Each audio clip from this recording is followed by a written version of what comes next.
बिस्मिल्लाहिर्रहमानिर्रहीम, अस्सलाम वालेकुम नाज़रीन, आप देख रहे हैं दिला स्टार। मैं हूँ यासिर रशीद और स्टूडियो मेरे साथ मौजूद हैं सीनियर तजियाकार राना मोहम्मद अजीम साहब। नाज़रीन, पाकिस्तान तहरीक इंसाफ के चेयरमैन इमरान खान साहब ने आज रहीम यार खान में जलसा आयाम से खिताब किया। तवील तरीन तकरीर की जिसमें मुख्तलिफ वीडियोज़ भी उन्होंने दिखाई और हवाला जात दिए, मुआशी तकाबुली जायज़ा भी बयान किया अपनी हुकूमत का और मौजूदा हुकूमत का। बताया कि पाकिस्तान इस वक्त कितने करंट अकाउंट डेफिसिट का शिकार है और आने वाले दिनों में मजीद कितने गंभीर सूरत हाल का हमें सामना करना पड़ सकता है।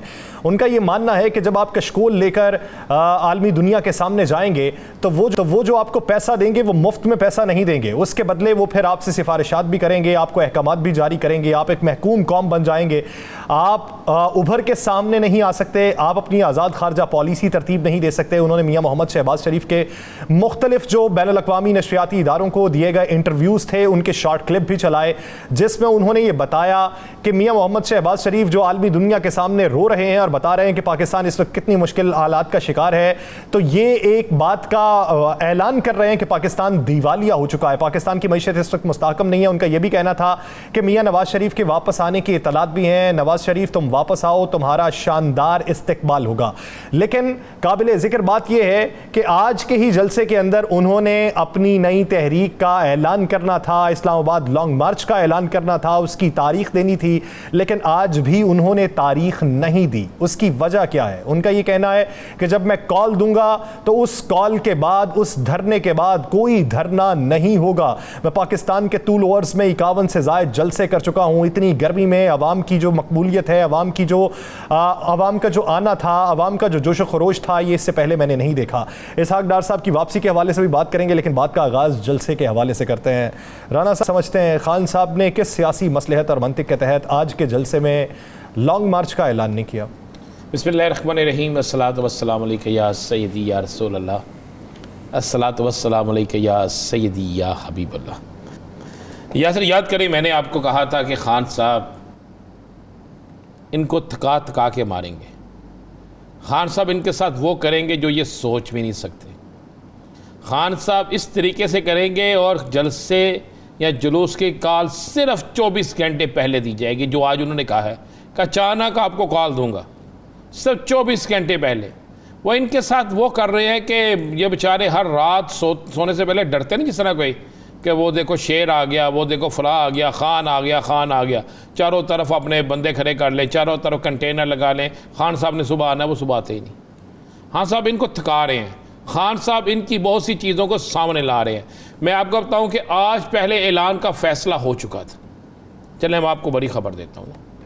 फ़ैसला हो चुका था कि आज ऐलान कर दिया जाए, चाहे वो 12 ऐलान होना था 12 रबीउल अव्वल के बाद का, कि 12 रबीउल अव्वल के बाद एहतजाजी तहरीक चलेगी और इस्लामाबाद की तरफ जाया जाएगा, चूँकि 2 दिन बाद रबीउल अव्वल शुरू हो रहा है, रबीउल नूर है वो।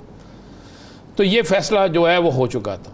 दूसरी तरफ क्या पता चला कि एक इतला मिली, ये मैं आपको बड़ी ख़बर दे रहा हूँ यासर, इतला मिली कि एक मजहबी जमात को तैयार किया जा रहा है कि अगर खान साहब कॉल देते हैं तो आपने भी उसी वक्त इस्लामाबाद कॉल दे देनी है। और फिर होना क्या था कि दोनों इतराफ़ से लोगों ने वहाँ पहुँचना था और एक प्लान के तहत झगड़ा होना था, झगड़े में खूनी तसादम होना था और उससे नुकसान होना था, जिसके बाद आपको पता फिर मकसद पूरा हो जाना था। यानी दोनों सियासी जमातों के साथ गेम भी खेल दी और अपना मकसद भी इन्होंने पूरा कर लेना था। ये एक प्लानिंग थी। खान साहब ने जलसा शुरू होने से 2 घंटे पहले अचानक से इन तमाम चीज़ों को तब्दील किया। आपने गौर नहीं किया कि राना सनाउल्लाह ने क्या कहा कि अगर इमरान खान को कोई जानी नुकसान होता है और उसकी जिम्मेदारी मुझ पर आती है तो मैं कबूल करता हूँ। नहीं, कोई फ़र्क नहीं पड़ता, कोई फ़र्क नहीं पड़ता, ये कोई फ़र्क नहीं पड़ता, कबूल करने की बात है ना, मुझ पर आती कोई फ़र्क नहीं पड़ता। मुझे बताएं, क्या कभी किसी मुल्क के वज़ीर दाखिला ने ऐसी बात की? और ख़ासकर उस लीडर के मतलब जो इस वक्त पाकिस्तान का सबसे बड़ा लीडर है, जो इस वक्त पाकिस्तान का फेवरेट 3 लीडर है, जो जिसके साथ इस वक्त पाकिस्तान की अक्सरियती अवाम उसके साथ खड़ी है। आज रहीम यार खां का जलसा रहीम यार खां में था, लेकिन लगता था लाहौर में, फैसलाबाद में, इस्लामाबाद में, कराची में, मुल्तान में, लोधरा में, बुरेवाला में, गुजरावाला में, सियालकोट में, आप जिस जगह का अपना हाफिजाबाद में, हर जगह जलसा हो रहा है। यानी आज एक पावर शो था कि खान अगर किसी एक जगह जलसा करेगा तो वो हर जगह से लोग निकलेंगे, हर जगह से बाहर आएंगे, सारा कुछ ही होगा। देखें ये एक था, खान साहब ने बड़ी अच्छी हिकमत अमली की थी। खान साहब इनको दुरा दुरा कर मारेंगे। आप जेहन में रखिएगा, अगर हुकूमत ये समझे कि अब वो किसी तरीके से खान साहब को गिरा लेंगे, नहीं है। खान साहब की टीम में जो लोग शामिल हैं वो बस मैं ये कह सकता हूँ कि ऐसे दीवाने लोग हैं कि जो मर जाएंगे, कट जाएंगे, लेकिन खान साहब का साथ नहीं छोड़ेंगे। जानते हैं इसके पीछे सियासी मंतक क्या है। पाकिस्तान तहरीक इंसाफ के सीनियर नायब सदर साबिक वफाकी वजीर फवाद हुसैन चौधरी साहब ने हमें ज्वाइन किया। चौधरी साहब बहुत मशहूर हैं आपके वक्त के। चौधरी साहब, आज इम्कानात तो यही थे कि खान साहब तहरीक आज़ादी के लॉन्ग मार्च का ऐलान करते, कॉल दे देते, आज तारीख का भी ऐलान हो जाता, लेकिन खान साहब ने उससे पसोपेश का मुजाहरा किया और ये कहा कि मैं उस वक्त तहरीक का ऐलान करूंगा जब इन्हें लगेगा कि मैं पीछे हट रहा हूं। इसके पीछे सियासी मसलहत क्या है? देखिए, हमारा जो तहरीक इंसाफ का एक मकसद वो ये है कि हम इंतखाबात की तरफ जाएं और फसाद के बगैर जाएं। हम एक ऐसा लायमर बनाना चाहते हैं जिसके अंदर हम इंतखाबात तो हुए, लेकिन उसके लिए हमें जो एक आप समझिए कि मुल्क को अदम इस्तेहकाम का शिकार करना जो है वो हमें दुरुस्त नहीं लग रहा। उसकी वजह यह है कि पाकिस्तान की मईशत जो है वो बहुत ही कमज़ोर कदमों के ऊपर खड़ी। अब ये जो आज का इज्तिमा था और जो बाकी हमारा सारे मामलात हैं, एक जो सियासी हिकमत अमली है वो सिर्फ एक फैक्टर का नाम नहीं है, वो बहुत सारे फैक्टर्स उसमें मिल के आगे जाते हैं। और इस वक्त जो पाकिस्तान की सियासत है वो दुरुस्त सिमत में आगे बढ़ रही है। पाकिस्तान इंतखाबात की तरफ जा रहा है और हम जो भी कदम उठाएंगे वो पाकिस्तान की बेहतरी के लिए होगा और इंशाअल्लाह ताला हमारी। चौधरी साहब कथा कलामी के लिए माजरत, आप कह रहे हैं दुरुस्त समत में सियासत आगे बढ़ रही है, पाकिस्तान तहरीक इंसाफ की तरफ से बढ़ रही होगी, क्या मौजूदा वफाकी हुकूमत की तरफ से भी बढ़ रही? एक तरफ से आगे बढ़नी है दुरुस्त सिमत में। दोनों की सिमत तो दुरुस्त नहीं हो सकती क्योंकि दोनों की सिमत जो है वो मुतसादम है।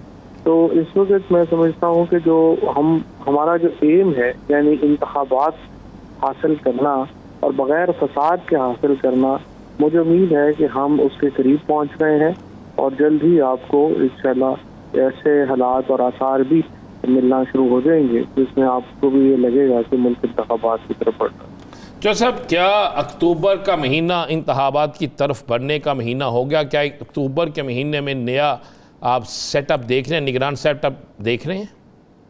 मुझे लग रहा है कि इंशाअल्लाह ताला अक्टूबर के तीसरे हफ्ते में जो है वो मामलात वाज़े होना शुरू हो जाएंगे और मुझे उम्मीद है कि हम एक वाज़े गेम प्लान के साथ आगे बढ़ रहे हैं और आप देखेंगे कि जो मामलात जा रहे हैं वो इंशाअल्लाह दुरुस्त में आगे बढ़े। जो आज इमरान खान साहब ने जो आज एक ऑफ़र किया है, बल्कि कि अगर आप अमरीकी वो जो रिजीम चेंज जो भी मामला था साइफर, उसकी अगर आप इंक्वायरी करवाते हैं तो हम फिर असम्बलियों में जाने के लिए तैयार है।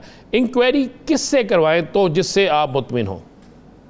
हमने तो चीफ जस्टिस पाकिस्तान को लेटर लिखा हुआ है, प्रेसिडेंट ऑफ पाकिस्तान ने लेटर लिखा हुआ है, तो ये जो मामला है ये तो चीफ जस्टिस साहब ने देखना है और उसके साथ अगर हुकूमत अर्ली इलेक्शंस को अनाउंस करे तो भी जो है वो फ्रेमवर्क तय करने के लिए असम्बलियों में जाना जो है वो बिल्कुल दुरुस्त कदम होगा और हम इन असम्बलियों का हिस्सा सिर्फ उस सूरत में बनेंगे जब ये असम्बलियाँ नए निज़ाम की तश्कील में किरदार अदा करेंगे। इस निज़ाम को लेकर आगे चलने में फिर कोई फ़ायदा नहीं है। पाकिस्तान में जो इस्तेहकाम है, चाहे वो सियासी इस्तेहकाम हो चाहे वो मुआशी इस्तेहकाम हो, वो नहीं आ सकता और हम मौजूदा सिस्टम का हिस्सा होने के लिए तैयार।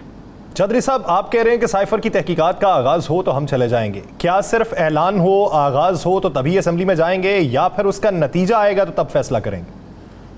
नतीजा आने में तो टाइम लग जाता है। तो अगर ये साइफर का जैसे पाकिस्तान इन्वेस्टिगेशन का बनाते हैं और उसके बाद अर्ली इलेक्शन तरफ हम जाते हैं तो फिर हम जो है वो सोच सकते हैं दोबारा असेंबलियों का हिस्सा बने। जो सब आने वाले दिनों में, जिस तरह आप कह रहे हैं कि अक्टूबर के दूसरे या तीसरे हफ्ते में ये निगरान सेटअप की तरफ जाते नज़र आ जाएंगी, ये सारी चीज़ें क्लियर हो जाएंगी।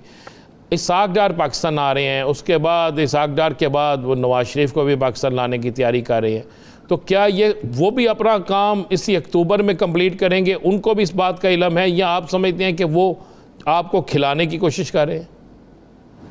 नहीं, हम तो समझते हैं नवाज शरीफ को पाकिस्तान वापस आना चाहिए, लेकिन ये है कि उनको वापस आके जो कानूनी प्रोसेस है उसके मुताबिक आगे बढ़ना चाहिए। ये जो जिस तरीके से कानून को हम बनाए पुष्ट रख देते हैं और उसके बाद एक डील के जरिए मामला तय होते हैं, वो हमारे लिए कंसर्निंग है और वो उसकी हम हर हालत में मुखालफत करेंगे। लेकिन अगर उसके वैसे वो आते हैं तो जाहिर है और अपना हिस्सा लें मामलात में, उसमें हमें कोई प्रॉब्लम नहीं है। अगर वो कानून का सामना करने को तैयार है तो फिर हमें उनके आने में कोई एतराज नहीं।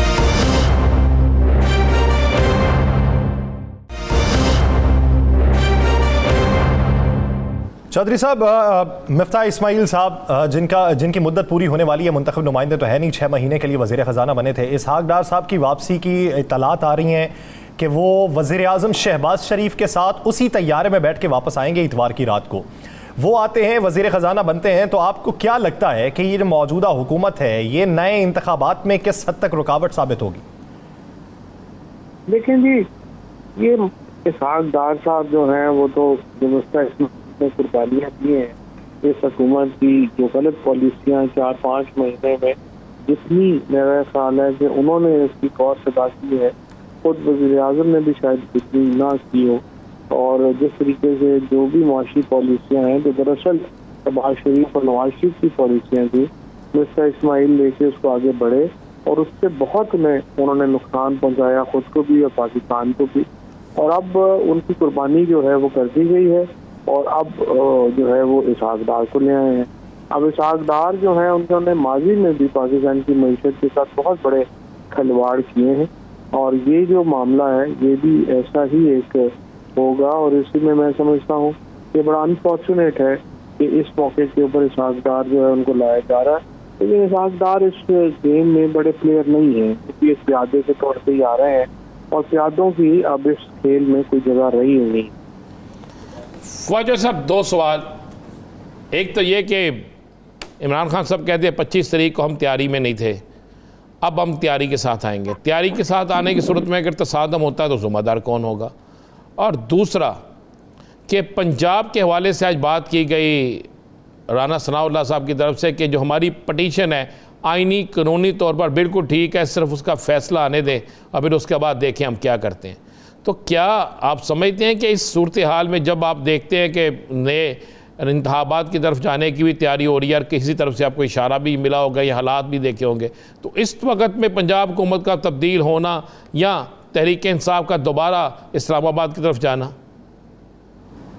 राना साहब, बेसिकली बात यह है कि पंजाब असम्बली की सियासत तो आप ज़्यादा समझते हैं, आप ज़्यादा करीब से देखते हैं। मुझे नहीं लगता कि इस वक्त कोई भी जो मेंबरान है वो कोई जिन्होंने सियासत करनी है वो पीटीआई से गद्दारी करेंगे, क्योंकि ये सिर्फ वही लोग करेंगे जिन्होंने आगे सियासत नहीं करनी।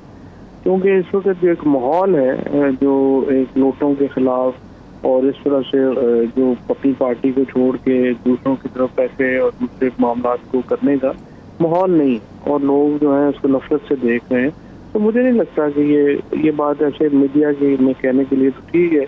इसके अलावा इसमें कोई जान नहीं है, पंजाब में कोई तब्दीली आने का इम्कान। चौधरी साहब, खान साहब कहते हैं बेशुमार मौक़ों के ऊपर उनका ये बयान सामने आया था कि मुझे टेक्निकल नॉकआउट करने की कोशिश की जा रही है। क्या समझते हैं कि अब भी वो मौका मौजूद है, अब भी वो नाअहली की तलवार लटक रही है? दूसरी बात ये कि आज के ही दिन खान साहब ने अपने जलसे में ये कहा कि मैं एक गेंद से 3 विकेट्स उड़ाऊंगा। वो 3 विकेट्स का इशारा किस तरफ है? जाहिर है 3 पार्टियां हैं ना जी, फजलुर रहमान है, जरदारी है और शहबाज शरीफ है। और जो -1 का फार्मूला है वो तो भी इलेक्शन कमीशन ने फैसला महफूज किया हुआ है, उसमें देखते हैं ये कामयाब नहीं होंगे, तो उनकी कोशिश पूरी करेंगे अपनी इमरान खान को टेक्निकल नॉकआउट करने की, लेकिन आप देखेंगे कि इंशाल्लाह ये कामयाब नहीं होगा। अच्छा जो साहब, खान साहब की जान को क्या अब भी खतरा है? बट आखिरी सवाल, ये आखिरी सवाल है खान साहब। जाहिर है इमरान खान की जान जो इस तरह से उन्होंने ये पूरा एक मजहबी मुतशद्दिद जो है वो चीज बनाई है और जिस तरीके से करना चाह रहे हैं, उसके नतीजे में जाहिर है कि एकदम जान को तो खतरा पाकिस्तान में तो वैसे ही होता है, और इमरान खान जैसी जो शख्सियत है उनको टारगेट किया जा रहा है। ये जो सारी एक हेट कैंपेन उनके खिलाफ बनाई जा रही और उसकी हम शदीद मजम्मत करते हैं और हर शऊर शख्स उसकी मजम्मत करे। नफरत अंगेज़ मुहिम जो उनके खिलाफ चलाई जा रही है ये जान को खतरे के ही मुतरादिफ है। बहुत शुक्रिया फवाद हुसैन चौधरी साहब इस हवाले से अपना वक्त देने के लिए। राना, ज़रा बात हो रही थी, मैंने ये बात की कि इसहाक डार साहब की वतन वापसी के हवाले से प्लान मुरतब हो चुका है। इत्तलात यही है, ज़रा यही बताते हैं कि वो शहबाज शरीफ साहब के साथ ही इतवार की रात को तैयारी के ज़रिए पाकिस्तान पहुँचेंगे, अदालत पेश होंगे, अदालत पेशी के बाद वो सीनियरशिप का हलफ उठाएंगे, फिर वो बतौर वज़ीर ख़जाना हलफ उठाएंगे। अब अगर उनकी वापसी का रास्ता हमवार हो रहा है और बकौल फवाद हुसैन चौधरी साहब वो एक प्यादे हैं, तो असल मोहरा उसकी वापसी का रास्ता किस हद तक हमवार दिखाई देता है? या सर, अगर तो ऐसा हुआ जैसा आप बता रहे हैं और वो मियाँ मोहम्मद शहबाज शरीफ वज़ीर आज़म पाकिस्तान के त्यारे में बैठ के या उनके साथ आते हैं और उनके साथ जहाज़ से बाहर निकलते हैं, उनके साथ प्रोटोकॉल से निकलते हैं, तो ये पाकिस्तान की सबसे बड़ी बदकिस्मती होगी और ये सबसे बुरा ये सबसे बुरा मुस्लिम लीग नून के लिए होगा, ये PDM के लिए सबसे बुरा होगा। आप ज़हन में रखिएगा, सियासी तौर पर, पाकिस्तान की मौजूदा सूरत हाल पर और अदालती मौजूदा निज़ाम के तहत इन तीनों लिहाज से जो है सबसे बड़ा अपना नुकसान यह करवाएंगे। यानी तासर क्या दिया जाएगा? तासर तो पहले ये दिया जा रहा है कि हुकूमत पाकिस्तान के वज़ीर आज़म बरतानिया में, लंदन में उन लोगों से मिल रहे हैं जो पाकिस्तान की अदालतों को मतलूब हैं, जो पाकिस्तान से गए हुए हैं इलाज के लिए, वापस नहीं आए। और उनको मिल भी कौन रहा है? वो मिल रहा है जिसने अपना 50 रुपये का या 100 रुपये का स्टाम्प लिख के दिया हुआ है और वो मिल रहे हैं। अब अगर उन्हीं के त्यारे में कोई वापस आता है और ये सारा कुछ होता है तो उसके बाद आप देख लेंगे कि पाकिस्तान की सियासत में, आप पाकिस्तान की अवामी जो रद्द-ए-अमल होगा अवाम का, उसमें क्या फ़र्क आएगा? इंतहाई सख्त रद्द-ए-अमल आएगा और ये एक तासर मिलेगा कि ये हुकूमत जो है वो लेके आई है और ये बहुत बड़ी हमाकत होगी। अगर ये हमाकत हो गई तो मेरे सवाल का दूसरा पहलू जी कि अगर प्यादा पाकिस्तान आ रहा है, बकौल फवाद हुसैन चौधरी साहब, अब प्यादों की नौबत नहीं रही, अब प्यादों वाली सूरत हाल नहीं रही, तो असल मोहरे की वापसी के लिए जो राह हमवार की जा रही है किस हद तक सूदमंद होगी? देखें, मैंने तो ये तो फवाद साहब ने तो आज का हमारे बड़े मोजिस हमारे भाई हैं, मैंने अपने इसी प्रोग्राम में बहुत पहले कह दिया था, याद करें आप, हमने तो कह दिया था कि इसहाक डार को इसलिए नहीं भेजा जा रहा कि पाकिस्तान की जाके वज़ीर ख़जाना बन जाए या पाकिस्तान में सेनेट में कोई ओहदा मिल जाए या पाकिस्तान के अंदर डिप्टी वज़ीर आज़म बन जाए या कोई और अहम ओहदा मिल जाए। वो बेसिक एक तो ओहदा तो उनको मिलना ही मिलना है और सबसे पावरफुल शख्सियत वही होने हैं, नंबर एक। नंबर दो, उनको इसलिए लाया जा रहा है कि मियाँ नवाज़ शरीफ को अब सबसे ज़्यादा एतबार मरियम के साथ इन पे है। ये मियाँ साहब के लिए यहाँ पर रास्ता इस्तवार करेंगे, उनके लिए सारे मामला दुरुस्त करेंगे, उनके लिए जिनके साथ में मिलना होगा, जो मामला में करने होंगे वो करेंगे। ये इसके लिए आ रहे हैं। अगर उनको ये आप समझें कि सब सेनेट का हलफ उठाने आना है तो वो कोई ऐसा मामला नहीं है। ये सब इस चीज़ के लिए हो रहा है और मियाँ नवाज़ शरीफ को ये कह के आएंगे कि आप सितंबर तो गुजर गया, अक्टूबर भी गुजर गया, नवंबर या दिसंबर तक, मैं आपको जो बात कह रहा हूँ, नवंबर या दिसंबर तक मियाँ साहब के मामला दुरुस्त करने की कोशिश की जाएगी अगर इनको मोहलत मिली। राना साहब, इस पे मजीद भी बात करेंगे लेकिन एक शॉर्ट ब्रेक के बाद कहीं नहीं जाएगा। Stay with us.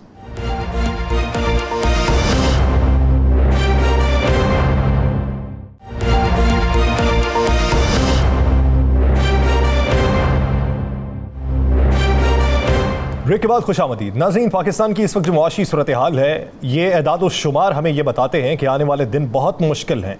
इस वक्त आम आदमी जिसके मसाइल बहुत ज़्यादा हैं, जिसे रोज़मर्रा के अखराजात अपनी जेब पर भारी दिखाई देते हैं और उसकी आमदन बहुत कम है, बिजली का बिल बहुत ज़्यादा है, वो अगर लॉ लगाएगा उम्मीद की तो किसके साथ लगाएगा? उसे उम्मीद का दिया रोशन करके कौन हाथ में पकड़ाएगा? इसी बारे में मजीद बात करेंगे। हमें ज्वाइन किया है कोऑर्डिनेटर वज़ीर आज़म पाकिस्तान राना एहसान अफजल साहब ने। राना साहब, बहुत मशकूर है आपके वक्त के। राना एहसान साहब, आज चेयरमैन PTI ने रहीम यार खान के जलसे में एक वीडियो क्लिप चलाया वज़ीर आज़म का, जो उन्होंने अमेरिका के नशरियाती इदारे को इंटरव्यू दिया था। उसका एक शॉर्ट क्लिप था जिसमें साबिक वज़ीर आज़म इमरान खान साहब का ये कहना है कि एतराफ़ खुद वज़ीर आज़म कर रहे हैं कि पाकिस्तान दिवालिया हो चुका है, दिवालिया होने वाला नहीं। तो आने वाले दिनों में मुआशी इस्तेहकाम किस तरीके से देखने को मिलेगा? सबसे पहली बात तो ये कि कोई ऐसे जो है वो हम इस दिवालियेपन का तो कोई बात ही नहीं है। पहले था IMF के मुआहदे से पहले, जब इमरान खान इसको एक माशी दलदल में इस मुल्क को फेंक के और बैलेंस ऑफ पेमेंट के क्राइसिस में छोड़ गया था, लेकिन अब IMF के प्रोग्राम में आप हैं, तो मैं आपको ये तसल्ली और आपके प्रोग्राम से पूरी कौम को तसल्ली देना चाहता हूं कि डिफॉल्ट का तो कोई चक्कर ही नहीं है, ऐसा कोई मामलात ही नहीं है। आगे आने वाले इस पूरे साल के जो हमारी डेट की रीपेमेंट है उसका बंदोबस्त हो चुका है। उसके अलावा जो करंट अकाउंट डेफिसिट हम समझ रहे हैं इस साल होगा, उसको कवर करने का भी बंदोबस्त हो गया। बल्कि मैं समझता हूं आगे आने वाले हफ्तों और महीने जो हैं उसके अंदर आपको एक एक्सचेंज रेट की स्टेबिलिटी मिलेगी और आप रुपए को स्ट्रेंथन होते भी देखेंगे इंशाअल्लाह ताला। राना साहब, आज राना सनाउल्लाह साहब ने इकरार किया कि हम महंगाई पे काबू नहीं पा सके, हम आवाम को वो रिलीफ नहीं दे सके, तो क्या आने वाले दिनों में महंगाई पर काबू या रिलीफ पाया जाएगा? देखिए, सबसे पहले तो हमें समझना होगा कि दुनिया में एक एनर्जी का क्राइसिस है यूक्रेन रशिया की वॉर के बाद, जो बहुत तेजी पकड़ गया। तो दुनिया में महंगाई के रिकॉर्ड टूट गए हैं। यूनाइटेड स्टेट्स में 40 साला रिकॉर्ड महंगाई का टूट गया है। यूरोप में कुछ ममालिक में पिछले पूरी सदी का जो महंगाई का रिकॉर्ड है वो टूट चुका है। दुनिया महंगाई की जो हुकूमतें हैं वो महंगाई को काबू पाने की कोशिश कर रहे हैं और ग्रोथ की तरफ उनकी जो है वो तरजीह नहीं है। तभी यूएस में 3 दफा उनके जो इंटरेस्ट रेट है, शरह सूद, वो बढ़ा दी गई है। पाकिस्तान भी इस दुनिया के अंदर ही है और पाकिस्तान को जो एनर्जी की कॉस्ट जो $10 अरब की हमारी इंपोर्ट होती थी, आज वो 22, 23, $24 अरब से भी तजावज कर सकती है इस साल के अंदर। तो हमारा जो पहले ही एक गरीब मुल्क है, हमें ये ज्यादा झटका जो लगा दुनिया को, वो हमें जरा ज्यादा जोर से लगा। राना साहब, मैं इन बातों से इत्तेफाक करता हूं, लेकिन आप ये देखिए कि पिछले 5 महीनों की कम तरीन सतह पे आलमी मार्केट में तेल की कीमतें हैं। अमरीकी खाम तेल ब्रेंट क्रूड ऑयल $86 और $80 फी बैरल पे ट्रेड कर रहा है, लेकिन पाकिस्तान के अंदर जो हमें तेल की कीमतें अदा करना पड़ रही हैं वो $125 फी बैरल पे जब कीमत थी उसी के मुतरादिफ देना पड़ रही है। अवाम को ये रिलीफ कैसे मुंतकिल होगा? देखें, एक तो हमने लूज किया, जब रुपया डीवैल्यू हुआ तो जो हमने गेन किया तेल की कीमतें कम होने में, वहां हमने रुपए की जो गिरावट थी उधर हमने इस एडवांटेज को लूज किया। अगर रुपया स्ट्रेंथन होता है तो वो हम एडवांटेज दोबारा गेन बैक जरूर करेंगे और हमें उम्मीद है कि रुपया स्ट्रेंथन होगा। देखिए, दूसरा, आज अगर हम मुआयना करें दुनिया में तेल की प्राइसेस का, तो आज हम बांग्लादेश से भी कम है। इंडिया, इस पूरे खित्ते में हमारा तेल की कीमतें और तेल पे जो टैक्स है वो कम है। लेकिन अगर हमें आगे रुपया स्ट्रेंथन हुआ नजर आता है और जो हमने मुआहदा जो मुआहदा हमने कंटिन्यू किया है PTI का IMF से, जहां हमने लेवी लगानी है, उसके बाद वो अगर गुंजाइश मिलेगी तो हम जरूर वो कमी ट्रांसफर करेंगे। और एक और पॉइंट देखें, आज अगर क्रूड ऑयल $50 का हो जाए तो उसके जो असरात हैं वो आपको 2.5 महीने या 3 महीने बाद इस मुल्क में पहुंचते हैं। तो इंशाल्लाह ताला ये जो मैकेनिज्म है तेल की कीमतों का तयन करने का, वो उसमें जैसे ही रिलीफ आएगा तो वो अवाम को जरूर ट्रांसफर होगा। राना साहब, आज एक ऑडियो बड़ी डिस्कस हो रही है तमाम मीडिया पर, आपने भी सुनी होगी शिबाशी साहब के हवाले से। वो असली है, नकली है, जाली है, क्या है? नहीं, मैं ऑडियो नहीं सुन सका, मुझे थोड़ा सा अगर बता दें कि क्या ऑडियो है। वो एक अपने ऑफिसर से बातचीत कर रहे हैं जिसमें मरियम नवाज साहिबा के दामाद के हवाले से बातचीत ये है कि भारत के साथ तिजारत करनी है, इंपोर्टेड चीज़ें मंगवानी है, जिसके लिए वो ये कहते हैं कि मरियम नवाज साहिबा को समझाया जाए क्योंकि ये जो मंजूरी है ये ECC इजलास से लेना पड़ेगी, फिर बड़ा कोहराम मच जाएगा। देखें, सबसे पहले तो अब हमें कोई चीज इस वक्त जहां किल्लत है और अवाम हमारी जो है जिस तरह टमाटर या जो है कनक की शॉर्टेज के इम्कानात थे, तो वो तो हमने अफगानिस्तान से सारी ड्यूटीज खत्म कर दी, ईरान से चीजें इंपोर्ट की। अगर हमें कोई जरूरी अशिया है वो अगर हमें इंडिया से भी लेनी पड़े तो मैं समझता हूं उसमें कोई कबाहत नहीं होनी चाहिए। लेकिन क्या हम ट्रेड खोलने जा रहे हैं इंडिया से? ऐसी कोई बात नहीं है। मैंने ये जरूर सुना है कि मुख्तलिफ चेंबर्स या जो टेक्सटाइल की एसोसिएशंस हैं वो डिमांड कर रही हैं कि उनको कॉटन की इजाजत दे दी जाए, कि कॉटन हम इंपोर्ट कर लें इंडिया से, कि उनको 4-5 दिनों में कॉटन उनके दरवाजे तक पहुंच जाती है और क्योंकि यहाँ कॉटन की क्रॉप भी जो है वो डैमेज हुई है, तो वो डिमांड जरूर आई है, इसके ऊपर हुकूमत गौर भी कर रही है। लेकिन क्या पूरी ट्रेड खोल दी जाएगी? बिल्कुल भी नहीं। क्या कॉटन भी खोल दी जाएगी? नहीं खोल दी जाएगी। इस पे भी अभी कोई फैसला नहीं हुआ, गौर व फिक्र हो रही है। हम देखेंगे कि ये जो ताजरों की डिमांड है, टेक्सटाइल इंडस्ट्री की डिमांड है, अगर हम किसी और जरिए से पूरी कर सकते हैं, सस्ती कॉटन मंगवा के, या उनकी जो डिलीवरी के इश्यूज हैं, एक्सपोर्ट के टारगेट्स मीट करने के लिए अगर वो मुमकिन हुई, तो हम हर ऑल्टरनेटिव जो है वो जरूर इस्तेमाल करेंगे। और अगर ऐसा मुमकिन ना हुआ, फिर इस पे सोचा जा सकता है, लेकिन अभी तक कोई फैसला नहीं हुआ। अच्छा राना साहब, इसहाक डार साहब क्या शहबाज शरीफ साहब के साथ आ रहे हैं? 4 अक्टूबर को आ रहे हैं, या फिर वो और मियाँ साहब इकट्ठे आ रहे हैं? क्या प्रोग्राम? और उनके आने के बाद मियाँ साहब फिर कब आ रहे हैं?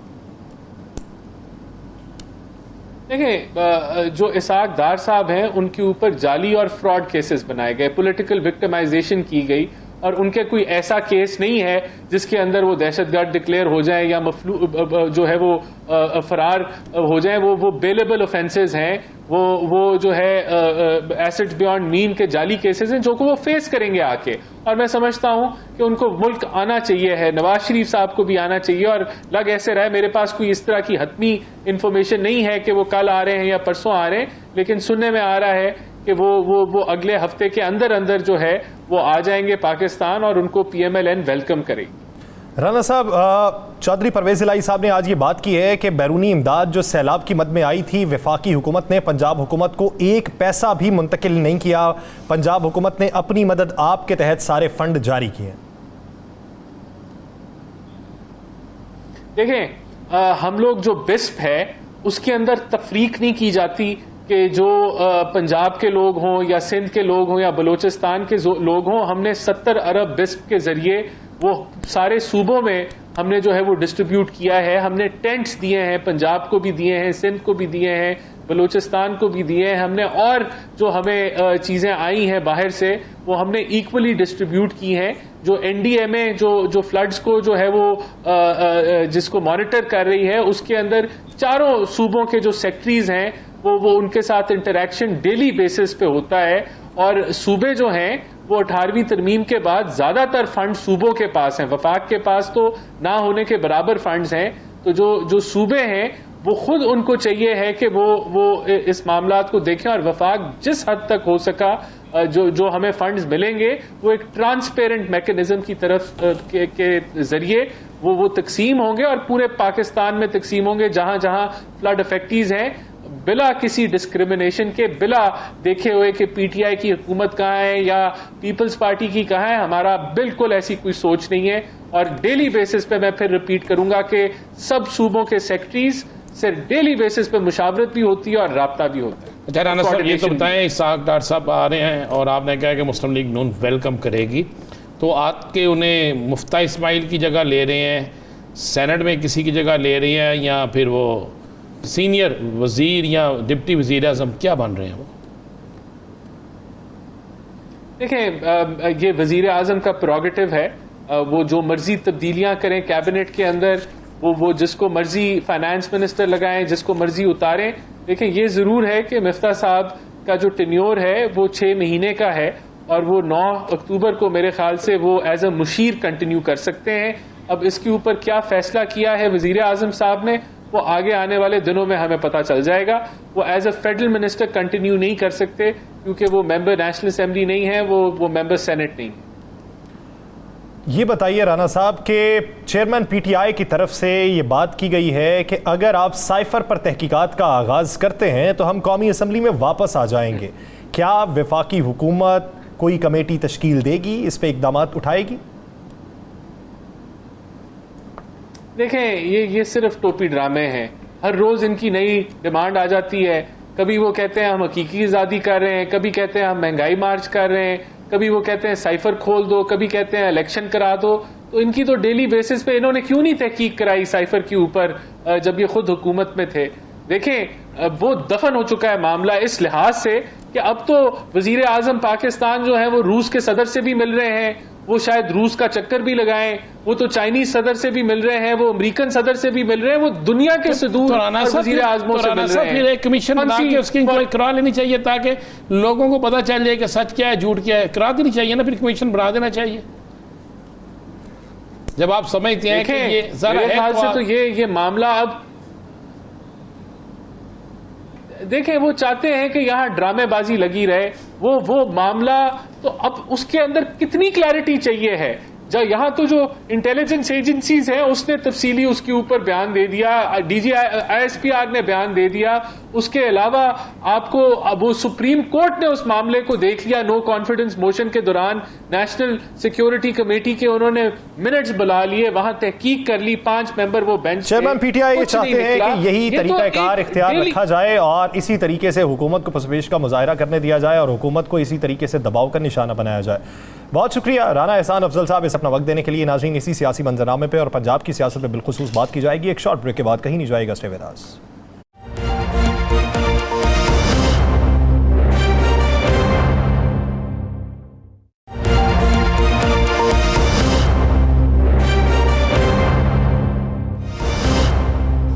ब्रेक के बाद खुशामदी। नाज़रीन, पंजाब की सियासत पे बात करेंगे। पंजाब की सियासत को लेकर आज वफाकी वज़ीर दाखिला राना सनाउल्लाह साहब ने यह बात की है कि पंजाब में कभी भी हुकूमत तब्दील की जा सकती है। पंजाब की हुकूमत मुकम्मल तौर पे फेल हो चुकी है गवर्नेंस के हवाले से, और उनका ये भी कहना था कि अगर इस्लामाबाद में लॉन्ग मार्च होता है और हमने पंजाब को जो रिक्वेजिशन भेजी है, पंजाब हमें कानूनी या अफरादी मुआवनत नहीं भी फराहम करता तब भी कोई मसला नहीं है, उस लॉन्ग मार्च को रोकने के लिए हम इकदाम कर लेंगे। इससे पहले उन्होंने ये बयान दिया था कि आईनी और कानूनी तौर पर अगर लॉन्ग मार्च में किसी ने मुआवनत की किसी भी सूबाई हुकूमत ने, तो फिर आईनी तौर पर कानून अपना रास्ता इख्तियार करेगा और वफाकी हुकूमत हर वो इकदाम उठाएगी जो आईनी तौर पर दुरुस्त साबित होगा। अब पंजाब और वफाकी हुकूमत के दरमियान ये जो मामला गंभीर होता जा रहा है, इसके नताइज क्या निकलेंगे, इसी बारे में बात करेंगे। मुशीर वज़ीर आला पंजाब आमिर सईद राना साहब ने हमें ज्वाइन किया है। राना साहब बहुत मशकूर हैं आपके वक्त के। आमिर सईद साहब, आज राना सनाउल्लाह साहब ने यह बात की कि अगर आप हमें पुलिस की नफरी नहीं देते जो हमने आपको लिख के भेजा हुआ है, अगर आप हमें कोई और नफरी नहीं देते तो फिर हमारे पास रेंजर्स मौजूद है, हम उसी के जरिए अवाम को रोक लेंगे। क्या उन्होंने बाकायदा तहरीरी तौर पर वफाकी हुकूमत ने पंजाब हुकूमत से कोई दरख्वास्त कर रखी है?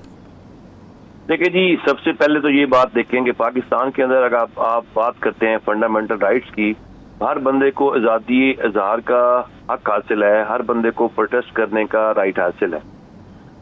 अगर पाकिस्तान के अंदर, अगर सुबह पंजाब के अंदर KP बे में या बलोचिस्तान में किसी जगह या सिंध से कोई भी प्रोटेस्ट होता है या कोई लॉन्ग मार्च होता है, जो इससे पहले भी मोहतरम बिलावल भुट्टो ज़रदारी साहब वहाँ से तशरीफ लाए थे और प्रॉपर यहाँ से गए थे, इस तरह मौलाना फजल रहमान साहब पंजाब से आए थे, उस वक्त पंजाब की इनकी गवर्नमेंट थी तो फैसिलिटेट किया गया था। तो लोगों को आप इस बात से नहीं रोक सकते हैं कि वो लॉन्ग मार्च करें या कोई चीज़ करें। दूसरी बात, आपने पूछा कि राना सनाउल्लाह साहब ने कोई रिटर्न एप्लीकेशन दी है या कोई भी चीज़ दी है। देखिए, आफ्टर 18th अमेंडमेंट सारे सूबे खुद मुख्तार है, उन्होंने अपने मामलात को खुद देखना है, लॉ एंड ऑर्डर की सिचुएशन सारा कुछ उन्होंने खुद देखना है, अपनी भी जो चीजें हैं। अब राना सनाउल्लाह साहब उस 26 किलोमीटर के अहाते में बैठकर वहां से ऐसे बातें कर रहे हैं और यहाँ पंजाब के अंदर उनके खिलाफ दहशतगर्दी के केसेस पड़े हुए हैं, उनमें मफरूर है। राना साहब, शेख रशीद साहब कहते हैं 27 किलोमीटर की हुकूमत है, आपने तो 1 किलोमीटर और कम कर दिया। तो सर, वो 1 किलोमीटर इसलिए कम किया कि ये जो परला पिंडी वाला रोड है उसको भी अपने अंदर शामिल करते हैं, वो पिंडी वाले रास्ते को निकाल दें साइड से, तो 26 किलोमीटर रह जाती है। तो अगर आप साइड के ऊपर आ जाएं तो मोहतरम राना सनाउल्लाह साहब इस वक्त पंजाब से भागे हुए हैं और पंजाब में तशरीफ नहीं ला रहे, क्योंकि यहाँ पर वो 780 आज तो लाहौर में प्रेस कॉन्फ्रेंस की है भैया। सर नहीं, जहाँ से की है वो फिर देखें, अगर आप आते हैं सिंध वहां से और रेंजर्स के साथ खड़े होके आप इदारों को लड़ाने के चक्कर में बैठे हुए हैं, तो हम ऐसा कोई एक्ट नहीं करेंगे जिससे सूबों के दरमियान और वफाक के दौरान कोई तसादुम की फजा पैदा हो, क्योंकि हमने हमेशा सियासत की है, मफाहमत की सियासत की है और कभी इदारों को इदारों से लड़ाने की बात नहीं की है। अब अगर अभी तक खान साहब ने या किसी ने कोई प्रोटेस्ट करने के लिए कोई बात ही नहीं शुरू की और इस्लामाबाद के रास्तों को इन्होंने बड़े बड़े कंटेनर लगा के बंद कर दिया है, लोगों के लिए आना जाना दुश्वार कर दिया हुआ है, और अगर हमसे ये कह रहे हैं कि आप पुलिस देंगे, तो उनके पास ऑलरेडी लेवी है, उनके पास बाकी काफी चीजें हैं, इस्लामाबाद की इतनी पुलिस मौजूद है। अगर वो प्रोटेस्ट को रोकना चाहेंगे तो वो उनका काम है, वो रोकें।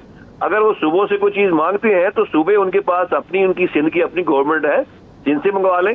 यहाँ उनके साथ कोalition गवर्नमेंट में बैठे हुए हैं। अच्छा हमारा साहब ज़रा इससे आगे निकलते हैं।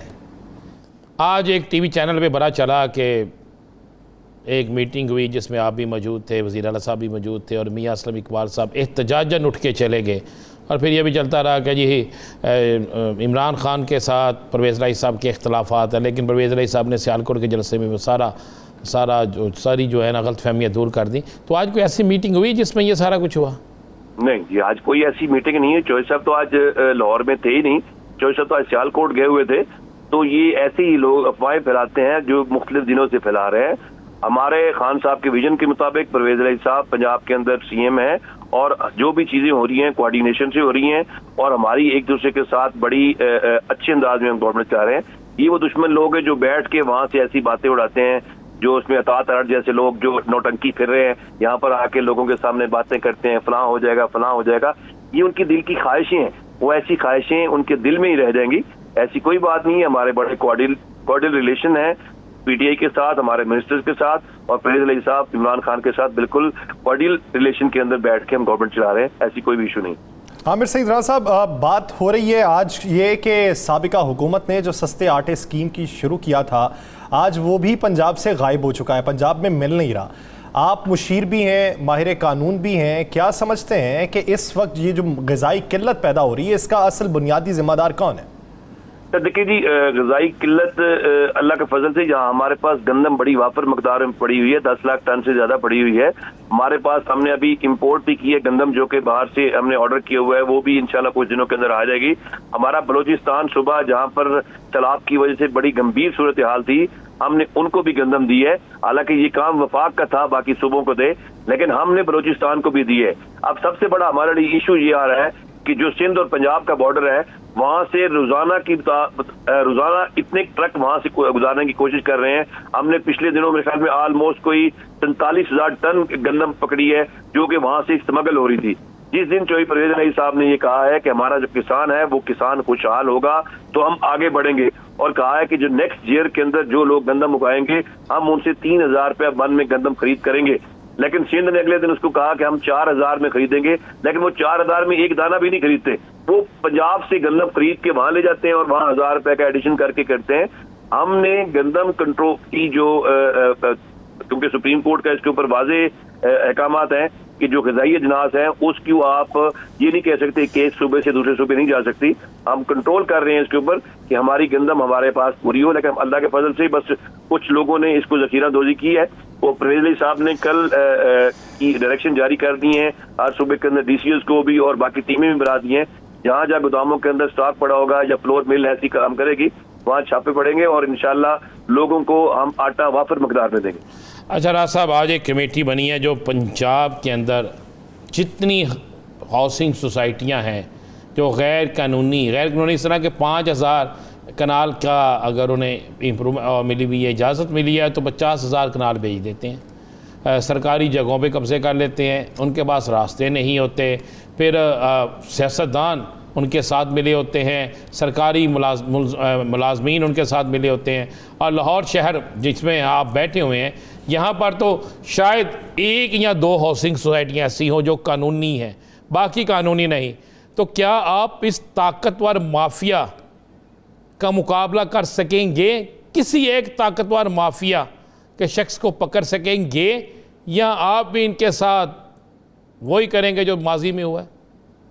देखिए जी, चौधरी परवेज़ राही साहब ने जो आज कमेटी कायम की है, मैं उसका मेंबर हूं और मैं इंशाल्लाह उनकी आप उसके सेक्रेटरी भी हैं? जी, मैं सेक्रेटरी भी हूं। मैंने इसलिए आपसे सवाल किया है। सर, आप अगले 2-3 दिन के अंदर देखेंगे, क्योंकि मैंने LDA के अंदर काफी इनके लीगल काम देखे हैं। ये आपने तो 5,000 कनाल कहा है, ये 150 से 200 कनाल की लैंड को अप्रूव कराते हैं और पीछे से 50,000 कनाल आम लोगों को बेच देते हैं। मैंने आज ही इनको इंस्ट्रक्शन जारी कर दिए हैं पंजाब के अंदर जहां जहां जितनी अप्रूवल हुई है, हमने उनका रिकॉर्ड मंगवा लिया हुआ है।